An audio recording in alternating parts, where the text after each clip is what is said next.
muy buenos días, muy buenas tardes o quizás muy buenas noches, estimado oyente, según sea la hora y el lugar donde se encuentre escuchando este nuevo mensaje.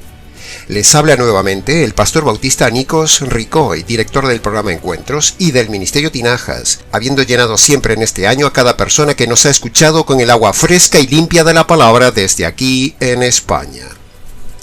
Muy bienvenidos a todos y muchas gracias por estar ahí atentos una vez más a este mensaje de nuestro programa Encuentros.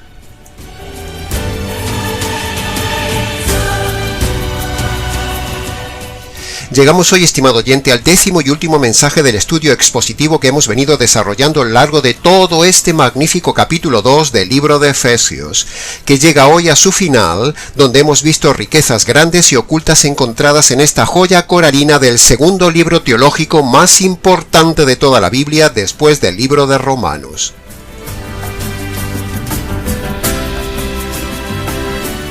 Para terminar esta serie expositiva de Efesios capítulo 2, analizaremos hoy los versículos finales 20, 21 y 22 que dicen: edificados sobre el fundamento de los apóstoles y profetas, siendo la principal piedra angular Jesucristo mismo, en quien todo el edificio coordinadamente va creciendo para ser un templo santo en el Señor, en quien vosotros sois edificados para morada de Dios por medio del Espíritu. Así que, habiendo dicho esto, permítame entonces en los siguientes minutos sumergirme con usted por última vez en este año en las profundidades coralinas de esta preciosa parte de la palabra de Dios.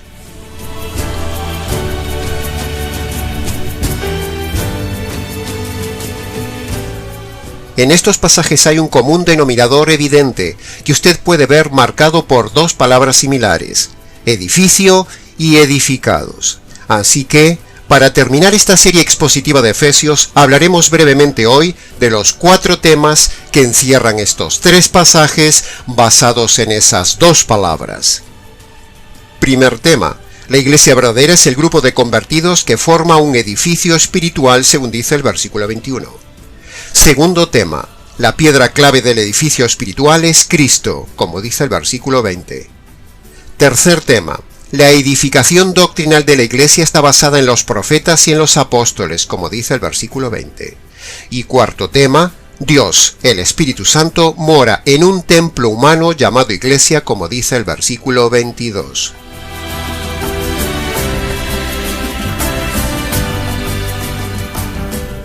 Pasemos entonces al análisis y comentario del primer tema.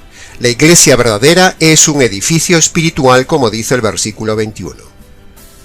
Como ya hemos dicho muchas veces en el canal, el concepto popular de iglesia como local físico donde se congrega la gente es un concepto completamente equivocado.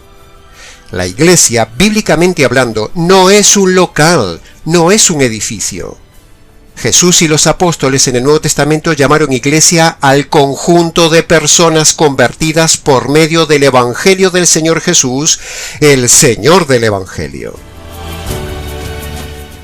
Eso es la iglesia, estimado oyente. Iglesia no es el lugar donde se reúnen personas a cantar, orar, predicar, danzar, desmayarse o hacer palmas. No. Una iglesia tampoco es una denominación. No. Ni un lugar donde se reúnen cabras y ovejas. No. O trigo y cizaña juntos a la vez. No. La iglesia, bíblicamente hablando, es solo el grupo de ovejas convertidas por medio del Evangelio. Le pongo algunos ejemplos de lo que no es iglesia. Primero, si usted está yendo a un templo católico, usted no está en la iglesia de Cristo. Usted está en una religión grande, muy grande, pero eso no es la iglesia de Cristo. Segundo, si usted está yendo a un salón del reino de los mal llamados testigos de Jehová, usted está yendo a una secta, pero eso no es la iglesia de Cristo. Tercero, si usted está yendo a un edificio pequeño, grande o mega grande, donde no se predica el verdadero evangelio, eso no es ir a la iglesia. Eso es ir a un local donde se canta, se reza, se ora o se pasa el tiempo con un showman motivacional. Pero eso no es la iglesia de Cristo. Cuarto, si usted está yendo a un grupo calvinista reformado, usted no está en la verdadera iglesia de Cristo. Usted está en una secta fundada por un dictador, un hereje y un asesino llamado Calvino. Quinto, Si usted está en un grupo pentecostal, cualquiera sea, tanto trinitarios como unicitarios, ambos grupos no son la verdadera Iglesia de Cristo ni por asomo. Son un local de herejes o un circo de payasos. Sexto, si usted está en un local solemne y muy bonito adventista, ni por asomo está en la verdadera Iglesia espiritual de Cristo. Usted también está en una secta. Séptimo, si usted está metido en los mesiánicos, ya puede escapar de ahí rápidamente, porque eso no es una congregación cristiana ni es la Iglesia del Mesías. Es un sincretismo religioso, pero no es la Iglesia de Cristo. Octavo, si usted está metido en los grupos motivacionales de la teoterapia, ni por asomo crea que eso es la Iglesia de Cristo. Eso es una clínica motivacional de terapia religiosa con lenguaje religioso. Noveno, si usted está en las mal llamadas congregaciones de bendiciones, prosperidad, sanidad y milagros, pare de sufrir, el G12 y la buena vida ahora, en realidad, usted no está en una iglesia neotestamentaria de Cristo, sino que usted está en una cueva de ladrones. Y décimo, si usted está metido en un templo mormón, eso no es la Iglesia de Cristo. Y así podríamos seguir y seguir con más ejemplos de todo el panorama falso que hay en el mal llamado ambiente cristiano del día de hoy o la mal llamada iglesia, estimado oyente. En verdad le digo que la verdadera iglesia espiritual de Cristo es solo el grupo de convertidos por medio del verdadero evangelio jurídico, y le puedo asegurar que en ninguna de esas iglesias nombradas ni por asomo se predica el evangelio correcto, ni tampoco se enseña la doctrina correcta. Por lo tanto, no son la Iglesia de Cristo. Por eso la Iglesia neotestamentaria es un grupo muy pequeño, muy selecto, una manada pequeña, tal como dijo el Señor en Lucas capítulo 12, versículo 32. También lo dijo Pedro en 1 de Pedro capítulo 3, versículo 20. Y lo dice Pablo en 2 de Tesalonicenses capítulo 3, versículo 2. La fe es de pocos. Hoy en día, a cualquier lugar le llaman iglesia. Sin embargo, a poco que usted lea detenidamente el Nuevo Testamento por encima, usted verá que ni por asomo a lo que hoy le llaman iglesia concuerda con los parámetros eclesiales de la iglesia del Nuevo Testamento de Cristo. Por ejemplo, ¿ve usted en el Nuevo Testamento prédicas interminables de 1 hora, hora y media y hasta 2 horas, predicando en una manera emotiva, o contando anécdotas personales, o diciendo algún chiste para entretener mejor a la audiencia como se hace en el día de hoy? ¿Ve usted en el Nuevo Testamento mujeres pastoras predicando por algún lugar? ¿Ve usted en el Nuevo Testamento mujeres danzando y cantando en la congregación para iniciar la reunión o la prédica? ¿Ve usted en el Nuevo Testamento música moderna con instrumentos estimulando las emociones? ¿Ve usted en el Nuevo Testamento escuelas dominicales para entretener a los niños o enseñarles desde pequeños a que acepten a Jesús en el corazón? ¿Ve usted en el Nuevo Testamento grupos de alabanzas o coros dirigidos por mujeres? ¿Ve usted en el Nuevo Testamento pastores presumiendo con títulos de teología? ¿Ve usted en el Nuevo Testamento pastores divorciados o recasados predicando o dirigiendo la congregación? ¿Ve usted algún divorcio en las iglesias del Nuevo Testamento? ¿Ve usted en el Nuevo Testamento en alguna iglesia levantar la mano, pasar al frente, repetir la oración del pecador, aceptar a Jesús en el corazón y toda esa parafernalia americana? ¿La ha visto usted? Nada de eso hay en las congregaciones del Nuevo Testamento, estimado oyente. Nada de nada. ¿Sabe una cosa? Hoy en día cualquiera es pastor. Hoy en día a cualquier lugar le llaman iglesia. Sin embargo, la grandísima mayoría de esos lobos pastores o serpientes pastoras, hemos constatado personalmente que muchos de ellos no han leído nunca la Biblia completa, o si la han leído, ha sido en grado muy mínimo, y esto tampoco les acredita como autoridad para enseñar. Les hemos preguntado a algunos de esos pastores o pastoras cómo se perdonan los pecados, y no saben, no responden o responden mal. Les hemos preguntado a algunos de esos pastores qué es el Evangelio y contestan cualquier cosa menos lo correcto. Les hemos preguntado también a muchos de esos líderes y pastores que nos cuenten brevemente la conversión y solo nos cuentan una experiencia religiosa que normalmente está relacionada con lo mismo, con repetir una oración, aceptar a Jesús en el corazón o creer en Jesús como el único y suficiente Señor y Salvador. Pero nada de eso es una conversión bíblica. Por lo tanto, son perdidos, son inconversos.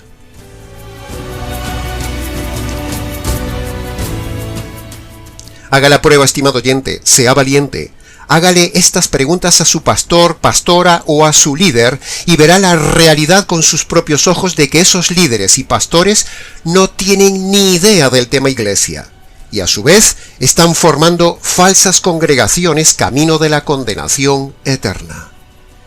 Lo hemos dicho hasta el cansancio y hoy procede cerrar el año denunciando esto, a propósito de este versículo que habla de la edificación de la verdadera iglesia.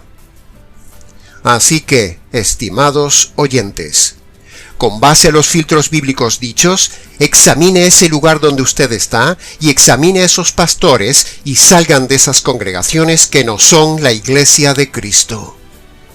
Mire lo que dice 2 de Corintios capítulo 6, versículo 17.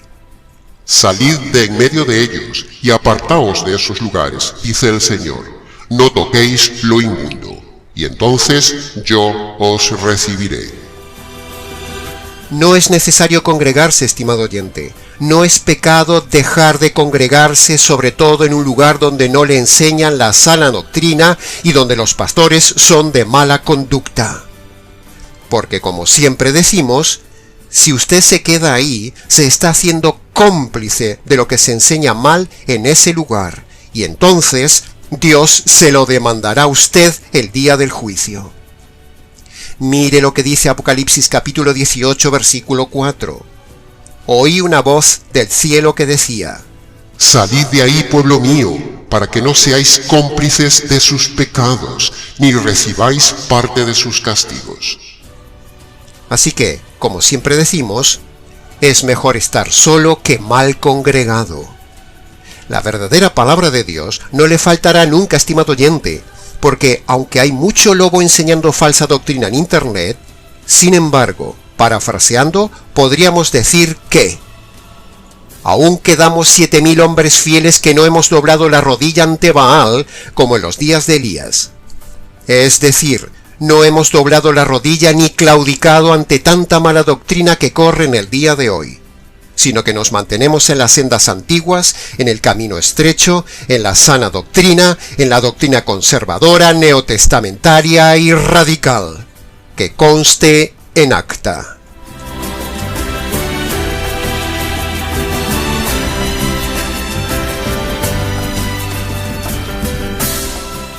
Pasemos ahora al análisis y comentario expositivo del segundo tema. La piedra clave del edificio espiritual es Cristo, basado en el versículo 20. Cuando un expositor bíblico se encuentra ante un texto, puede hacer dos cosas. Primero, puede exponer solamente el texto bíblico y nada más. O segundo, puede exponer el texto bíblico y a la vez también denunciar lo no bíblico. ¿Por cuál de las dos opciones quiere usted que optamos siempre en el canal, estimado oyente? Pues sí, ha acertado, por la opción del modelo homilético del maestro. Jesús primero edificaba enseñando la palabra de Dios y luego denunciaba a los errados expositores bíblicos de su época, que en su caso eran los fariseos, los saduceos, los escribas y los herodianos del siglo I. Y que en este caso de hoy, en el siglo XXI, son los pastores falsos de las iglesias evangélicas cristianas y los sacerdotes manipuladores de la Iglesia católico romana. Cuando la Biblia se refiere a Jesús como la piedra modelo o piedra angular, está hablando en términos arquitectónicos de construcción de un edificio. La piedra angular era la primera piedra que se ponía en una construcción y a partir de la cual todas las otras piedras se colocaban en referencia a esta piedra modelo, tal como usted puede ver en la lámina del vídeo. De la misma manera, estimado oyente, Jesucristo, hombre y Dios a la vez, es el modelo de referencia, es la piedra angular, la piedra base, el modelo humano para todo ser humano, para que todo hombre construya toda su vida, moral, física, espiritual, doctrinal, matrimonial, financiera y pedagógica según el modelo del Señor Jesús, el modelo perfecto, al cual un convertido debe observar cuidadosamente para andar en referencia a él, la piedra angular. Así que, estimado oyente, ¿cuál es la piedra angular de su vida? ¿Cómo edifica su vida? ¿Cuál es su base? ¿Cuál es su cimiento? ¿Cuál es su piedra angular? ¿Está usted edificando sobre arena o edificando sobre la roca? ¿Quién es su líder? ¿Quién es su modelo? ¿Quién es su referencia bíblica? ¿Sobre qué evangelio tiene su fe usted, estimado oyente? ¿Sobre qué valores éticos, morales y doctrinales está edificada su vida? Y si usted no tiene la piedra angular del Señor Jesús en su vida se derribará y podrá acabar como la casa sobre la arena, es decir, con la vida destrozada y derribada como la de muchos, y quizás pensando en el suicidio, que es el momento de la vida de una persona cuando ya se derriba por completo y solo quiere desaparecer del planeta. Pero como hemos dicho muchas veces, en primer lugar, usted no puede quitarse la vida porque la vida no es suya, la vida es de Dios. Y en segundo lugar, si usted se quita la vida, usted tendrá una vida infernal infinitamente peor y más horrorosa que la vida que tiene ahora. Así que, no se engañe con eso de que si se suicida todos los problemas se acabarán, estimado oyente. No, sino que al contrario, un mayor dolor, sufrimiento y problema empezarán y se prolongará por toda la eternidad. Háganos caso, estimado oyente, háganos caso. Usted que ha pensado en el suicidio y en este último mensaje del año, a pesar de la presión de las circunstancias de su vida, no se suicide. Siga viviendo y permítanos mostrarle el correcto modelo de vida angular que no ha tenido usted en su vida, y por eso usted está derribado y quiere destruir completamente el edificio de su vida con el suicidio. En otras palabras, su vida está derribada porque no ha tenido una piedra angular bien sólida, y los sismos de la vida han derribado su vida. Piénselo, estimado oyente, no se suicide, porque hay esperanza en la piedra angular que es Cristo y su Evangelio.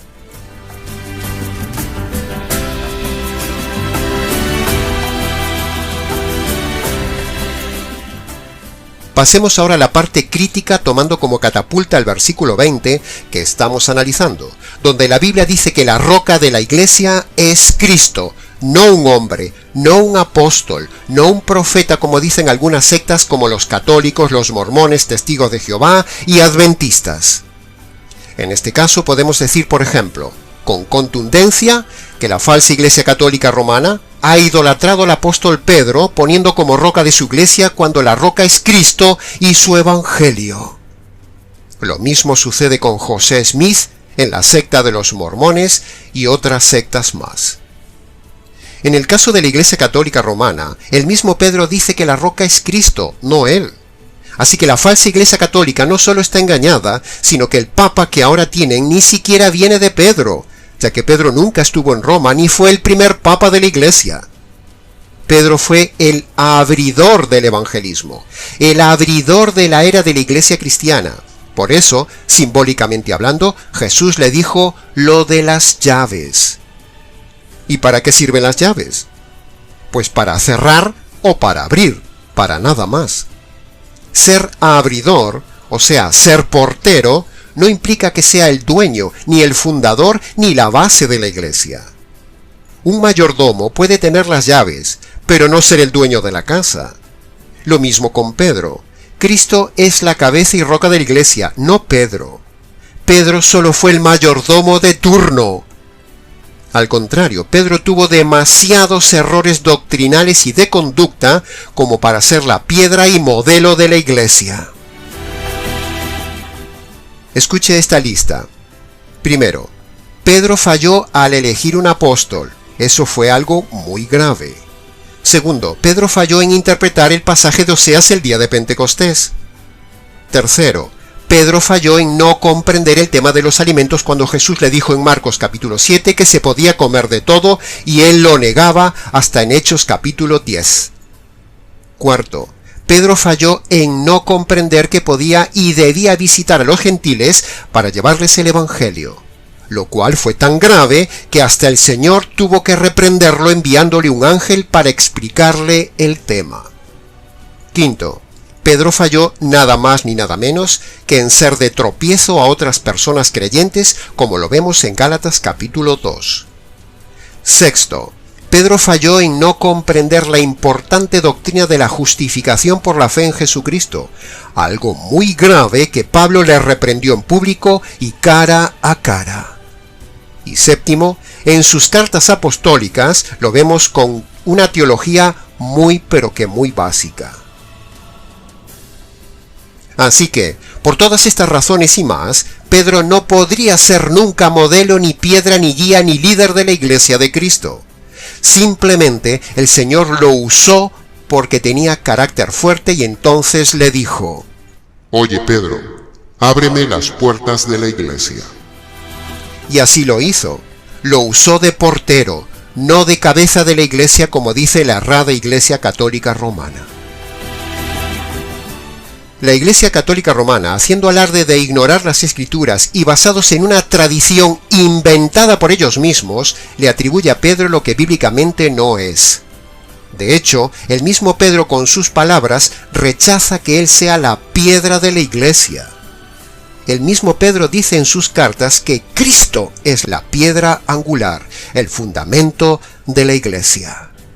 Mire lo que dice Pedro allí en 1 de Pedro capítulo 2, versículo 4. Acercaos a Jesucristo, el cual es la piedra viva, escogida y preciosa para Dios. Y en Hechos capítulo 4, versículo 11, Pedro dice: Jesús es la piedra reprobada por vosotros los edificadores, y ha venido a ser la cabeza del ángulo. Ahí lo tiene, estimado oyente católico que nos escuchas. El mismo Pedro en esos pasajes atribuye a Cristo ser la cabeza de la Iglesia. De hecho, en Jerusalén compartía liderato de la Iglesia con Santiago, ni siquiera estaba él solo como líder de la Iglesia. De hecho, también se evidencia que Pedro nunca estuvo en Roma. Sí, ha oído bien. Pedro nunca estuvo en Roma. No hay ninguna evidencia de que Pedro estuviera en Roma, ni histórica ni bíblica. Por lo tanto, la Iglesia Católica hace el ridículo por todos lados con el tema de que Jesús nombró a Pedro como cabeza de la Iglesia. Pedro ni siquiera escribe ninguna carta a los romanos. Fíjese este detalle. Pablo escribe más o menos la carta a los romanos cerca del año 60. Y Cristo murió sobre el año 33, más o menos.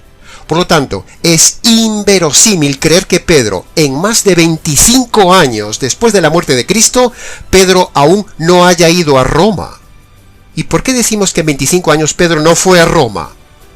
Pues porque cuando en la carta a los romanos, escrita sobre el año 58, Pablo manda saludos, nombre por nombre, de todos los hermanos de la Iglesia de Roma, ni por asomo Pablo nombra a Pedro en esa lista de saludos que usted puede ver en el capítulo 16 de la carta a los romanos.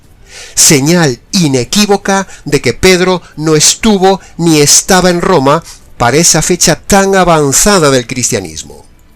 Por lo tanto, este sencillo argumento y razonamiento derriba la tesis del pastorado de Pedro en Roma, como dice la Iglesia Católica. Pedro nunca estuvo en Roma ni lideró la Iglesia de Roma.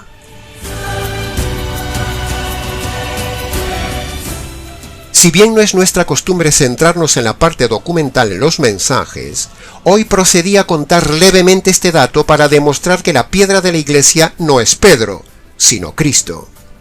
Y cuando Jesús le dijo a Pedro: «Sobre esta roca edificaré mi iglesia», no se refería a Pedro, sino que se refería a la sólida declaración doctrinal que había dicho antes Pedro de que Cristo era el Mesías, el Hijo del Dios vivo. Esa es la roca sobre la que se edifica la Iglesia. Así que decimos buenamente, pero firmemente a nuestros oyentes católicos, que vayan quitándose la venda que les ha puesto en los ojos la Iglesia Católica Romana, con eso de que sobre Pedro y el subsiguiente papado se centra la autoridad y magisterio de la Iglesia. No, no y 1000 veces no. Esa falsa doctrina no tiene apoyo histórico, ni documental, ni teológico. Que conste en acta. Bien. Para cerrar esta parte expositiva del verso 20 que estamos comentando, y sin desviarnos más del tema, lo que queremos decir con todo esto a nuestra estimada audiencia es que la base de nuestra fe, la base de los convertidos, es Cristo. Ahora, ¿qué cosa concreta de Cristo? ¿Cristo así, sin más ni más? No. ¿Cristo así como algo generalista e intangible? No. Ya hemos dicho 1000 veces en el canal que decir simplemente que Cristo salva, eso es tan generalista, tan superficial, que no salva a nadie. Todo el mundo cree en Cristo, todas las religiones cristianas creen en Cristo. ¿Son todas salvas? ¡No! Lo que salva es el Evangelio de Cristo. Eso es lo correcto y concreto de Cristo y lo que Él dijo que salva. El que crea en el Evangelio se salvará y el que no lo crea se condenará. Es cierto que Cristo salva, pero ¿de qué manera salva? Él salva, sí. Es el Salvador, sí. Pero salva por medio del Evangelio que Él, su Padre y el Espíritu Santo diseñaron y ejecutaron en la cruz. Ahora, preste atención a lo que voy a decir para terminar este punto. Sin el Evangelio, Cristo no podría ser la piedra de su iglesia. Cristo sería simplemente un hombre moral. Lo que hace que Cristo pueda ser la roca donde se edifica su iglesia es el Evangelio de Cristo, que conste en acta.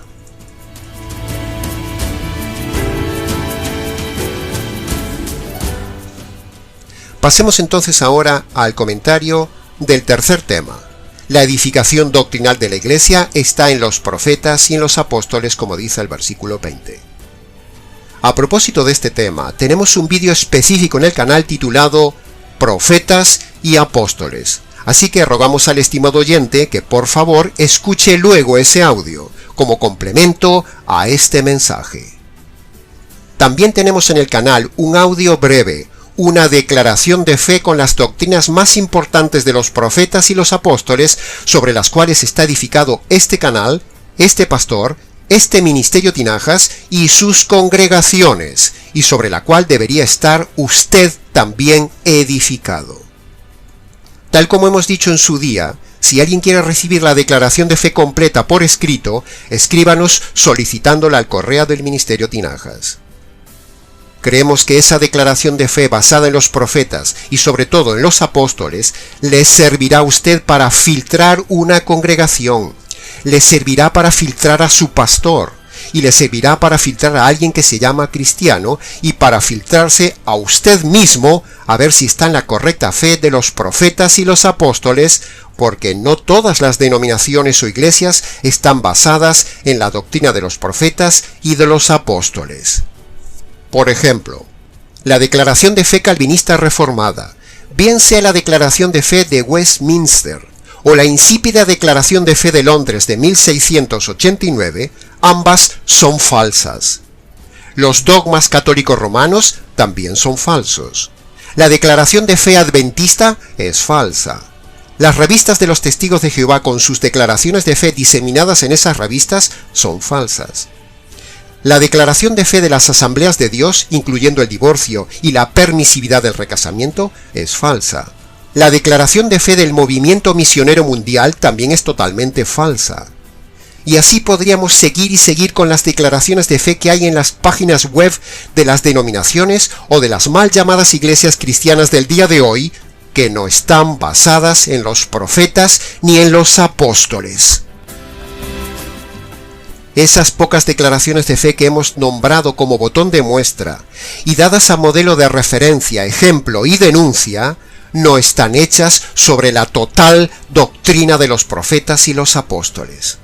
En cambio, la edificación doctrinal del ministerio Tinajas y sus congregaciones se hace puramente basada en los profetas, es netamente apostólica, no es mosaica, es radical, armoniosa, hermenéutica y bíblica.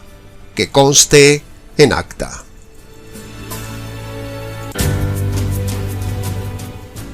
Y para terminar, pasemos ahora al análisis del cuarto tema.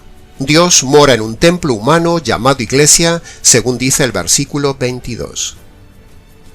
Ahora, razonemos esto, estimado oyente.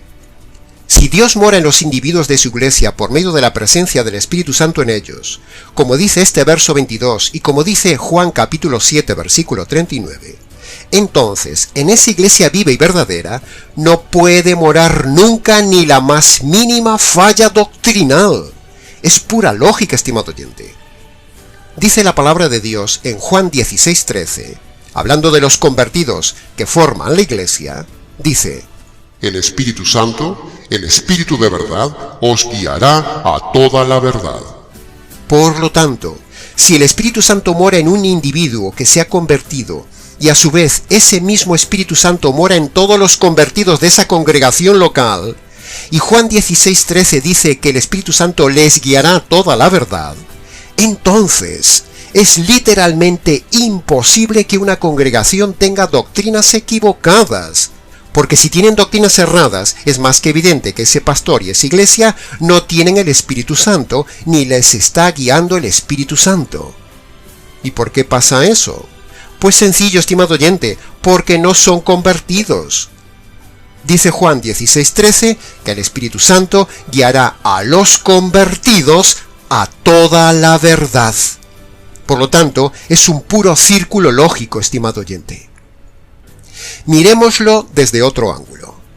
Si un pastor, creyente, denominación o iglesia tiene alguna doctrina errada, como por ejemplo los adventistas, los calvinistas, los presbiterianos, los mesiánicos, los de la prosperidad, los testigos de Jehová, los de la teoterapia, los del G12, los unicitarios, los del movimiento misionero mundial, los de las asambleas de Dios, los católicos, los anglicanos, los mormones, los bautistas liberales, etcétera, etcétera. Por decir solo algunas de las más famosas denominaciones falsas. Si tienen tan solo una doctrina equivocada, eso es suficiente para evidenciar que esa iglesia no es de Dios y que no está guiada por el Espíritu Santo, porque el Espíritu Santo, dice Juan 16:13, que guiará a esa iglesia a toda la verdad. Si no tienen toda la verdad doctrinal, no tienen el Espíritu Santo, ni son guiados por el Espíritu Santo, por lo tanto no es la iglesia de Cristo. Es pura lógica. ¿Ve qué fácil es descubrir lo falso de lo verdadero, estimado oyente? Una sola doctrina falsa es como una gota de veneno en un vaso de agua. Dios no mora en el error, y el Espíritu Santo no enseña la mitad de la verdad. O sea, esa congregación que no tiene toda la verdad es un grupo espiritual a la deriva, o dicho de forma muy fuerte, pero bíblica, son congregaciones con doctrina de demonios, como dice la Biblia en 1 de Timoteo capítulo 4 versículo 1. A pesar de que parezcan lugares muy piadosos, muy místicos, muy sacros, muy solemnes, muy reverentes, muy religiosos, muy eucarísticos, muy ceremoniales, muy grandiosos, pero son errados. ¿Se da cuenta, estimado oyente, del panorama que nos rodea? ¿Se da cuenta por qué denunciamos y clamamos como una voz en el desierto cada semana, estimado oyente? Entonces, pastor, ¿cuál es la iglesia verdadera y cuál es la doctrina verdadera para poder estar en ella? Bueno, estimado oyente, en primer lugar, la verdad tiene que estar en alguna parte del planeta. La iglesia verdadera tiene que estar en alguna parte del planeta, porque dice la Biblia que un día el Señor vendrá por ella, y la iglesia es la poseedora de la verdad. Pero pastor, todos dicen que tienen la verdad, y que son la iglesia verdadera. Bien, es lógico que lo digan, estimado oyente. El diablo también dice que tiene la verdad. Ahora, ¿cuál es la clave para saber si un pastor o congregación está en la verdad? Bueno, yo diría que la clave para saber si es una iglesia verdadera es el evangelio verdadero y el tema del divorcio. Dígame qué evangelio predican en su iglesia y dígame qué enseñan sobre el tema del divorcio y le diré si esa es una congregación verdadera o no. Aunque hay otros temas tan importantes a tener en cuenta, estos dos temas, el evangelio y el tema del divorcio, son los dos temas más importantes que determinan si una iglesia es verdadera o no. Haga una encuesta en su iglesia. Hágale estas dos preguntas a sus líderes. Primero, ¿qué es el evangelio? Y segundo, pregúntele si una persona se puede divorciar y recasar por abandono o adulterio del otro cónyuge. Por lo tanto, si el Espíritu Santo mora en usted, en su iglesia, en su pastor, ahí estará toda la verdad.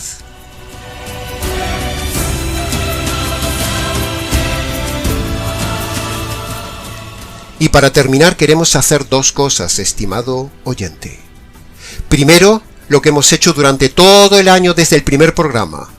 Invitar solemnemente a toda persona que aún no se ha convertido a que lo haga hoy, obedeciendo a las dos condiciones que pone el mismo Señor Jesús en Marcos capítulo 1, versículo 15, para incorporarse a la verdadera iglesia de Cristo con la verdadera doctrina. Así que le invitamos. Vaya a su habitación o busque un lugar tranquilo. Cierre la puerta. Descálcese en señal de reverencia. Póngase de rodillas delante del Dios que ha ofendido durante toda su vida.